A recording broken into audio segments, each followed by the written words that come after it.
Chochlar chiqib qolsa, chochidan-da olsa bo'laveradi.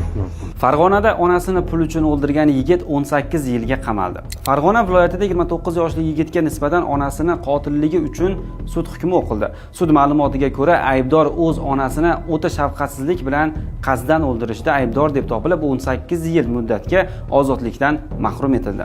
Sudlanuvchiga O'zbekiston Respublikasi Jinoyat kodeksi 97-moddasi 2-qismi J bandi bilan 18 yil muddatga ozodlikdan mahrum qilish jazosi tayinlansin. Sud hujjatlarida keltirilishi, marhuma ayol va uning to'ng'ich o'g'li o'rtasida pul masalasi yuzasidan kelishmovchilik yuzaga kelgan. Ushbu bahs vaqt o'tishi bilan keskinlashib, janjalga aylangan. Tergov materiallariga ko'ra, janjal chog'ida ayblanuvchi jahl ustida bolta bilan onasining bosh qismiga bir necha bor zarba bergan. Shundan so'ng u jinoyatini davom ettirib, pichoq yordamida marhumaga yanada og'ir tan jarohatlar yetkazgan. Sud hujjatlarida qayd etilishicha, ayblanuvchi voqea joyida marhumaning jasadini yashirish ko'ringan. U tanani tomorqaning bir qismiga, bosh qismini esa hojatxonaning orqasiga ko'mib, hodisa joyidan yashiringan.